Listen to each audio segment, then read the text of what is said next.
My country people, Mona come here wetin person give as the last speech as a president of a country. Hey, now this one I come make Nigerians come use their mouth take give am award.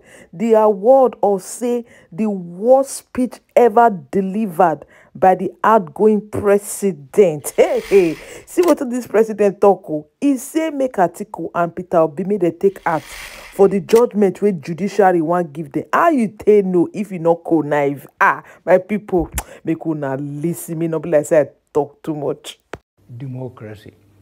This year we witnessed the most keenly contested presidential elections since the first republic, and this demonstrates that our democracy is getting better and more entrenched with each election.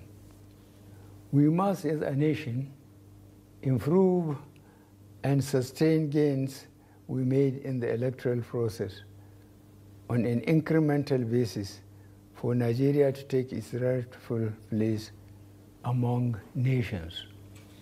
Our democracy provides for, allows, and encourages seeking redress for perceived injustices, enabling some candidates and political parties that do not agree with the results to go to court. Irrespective of the outcome of the various cases, I urge all parties involved to accept the decision of our courts and join hands to build a better Nigeria. I salute the doggedness and resilience of all the presidential candidates and their political parties for believing in our judicial system by taking their grievances with the election results to court. In the course of the campaigns, we had argued and disagreed on how to make Nigeria better, but we never disagreed or had any doubts that Nigeria has to be better.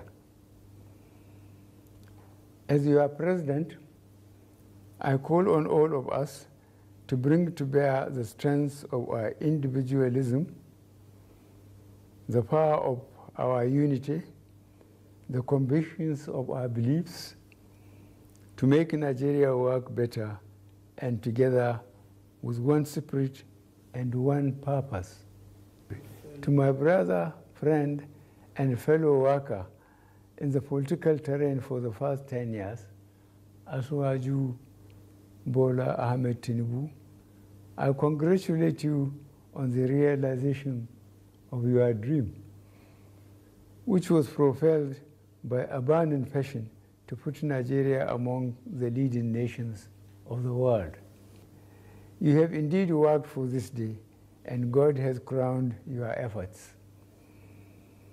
I have no doubt that your passion for excellence, reliance on competence, fairness in relationships, commitment to equity, loyalty to the country, and desire for Nigeria to be globally relevant would come through for you under God's guidance as you lead our country to levels higher than I am leaving. You are the best candidate among all the contestants, and Nigerians have chosen well. The last 8 years have been an exciting experience in my desire and commitment to see a Nigeria in which public goods and services are available and accessible within a united, peaceful, and secure nation. Fellow Nigerians, on the strength of your overwhelming support for me and my political party, I started this journey with a great deal of promise and expectation from you. I never intended to be just politically correct, but to do the correct things that will make meaningful impact on the lives of the common Nigerian. This high expectation was not misplaced because, like the ordinary Nigerian, I had grown tired of watching the country progressively moving away from the path of correctness. To ensure that our democracy remains resilient and our elected representatives remain accountable to the people, I am leaving behind an electoral process which guarantees that votes count, results are credible, elections are fair and transparent, and the influence of money in politics reduced to the barest minimum, and Nigerians can elect leaders of their choice. We are already seeing the outcome of this process, as it provided an even playing field where persons without any political godfather or access to money defeated other well-resourced candidates.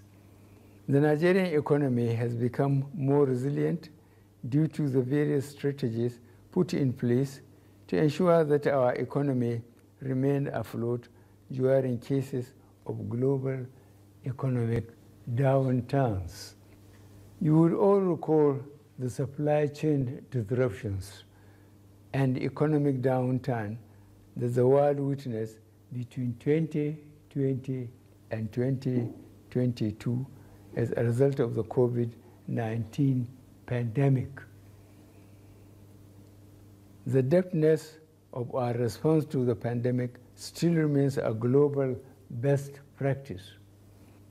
Furthermore, we increase the ability of the poor and rural Nigerians to earn a living, provide more food for millions in our villages, and gave our women opportunities to earn a living. Young men and women in urban centers were also supported to put their skills into productive use. Our administration also provided an enabling environment for the private sector to engage in businesses for which their return on investment is guaranteed.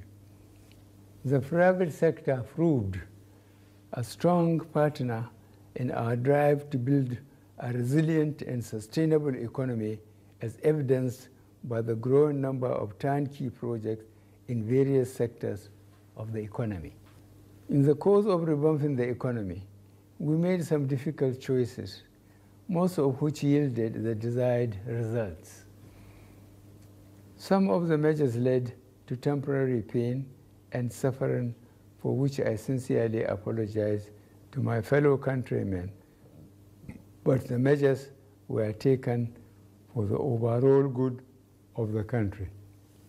Mindful of the need to ensure adequate infrastructure to drive economic growth, we completed age-long projects and processes, notably among which are the Petroleum Industry Act, completion of some power projects, completion of Second Niger Bridge, and various important roads linking cities and states.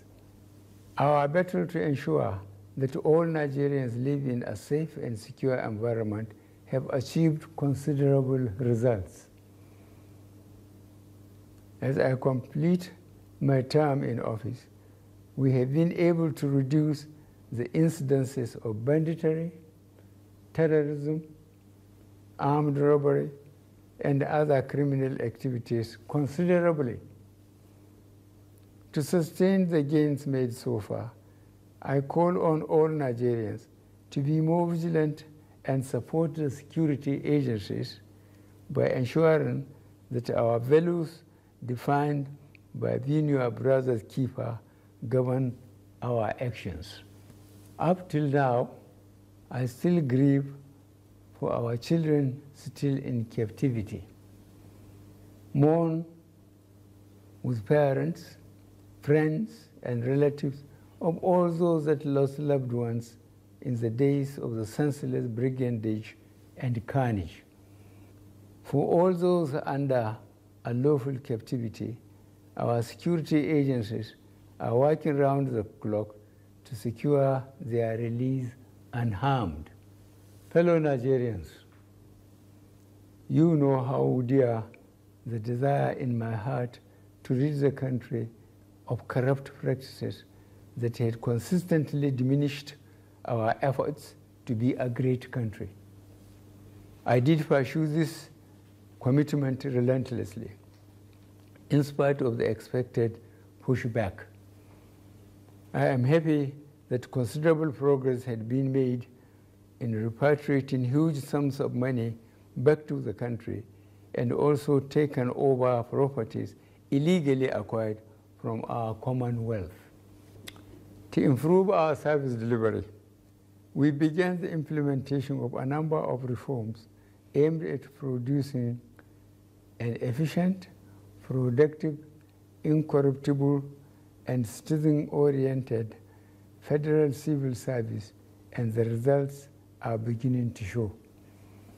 On the international scene, Nigeria's influence continues to grow as exemplified by notable Nigerians occupying headship and leadership positions in renowned global bodies.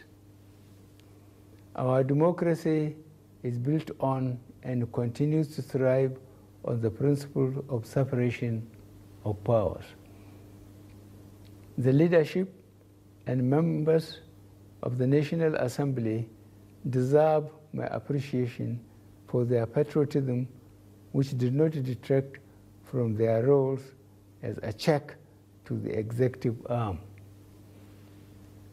I also want to use this opportunity to express my appreciation to a good number of Nigerians who provided their support and encouragement to help me navigate the exciting journey in moving Nigeria forward. I cannot and will not forget the millions who prayed for me during my illness in my first term of office. I am constantly praying for you and for Nigeria to thrive in peace. As I retire home to Daura, Katsina State, I feel fulfilled that we have started the Nigerian rebirth by taking the initial critical steps, and I am convinced the incoming administration will quicken the pace of this work to see a Nigeria that fulfills its destiny to be a great nation. I am confident that I am leaving office with Nigeria better in 2023 than in 2015. I thank you all, and may God bless the Federal Republic of Nigeria.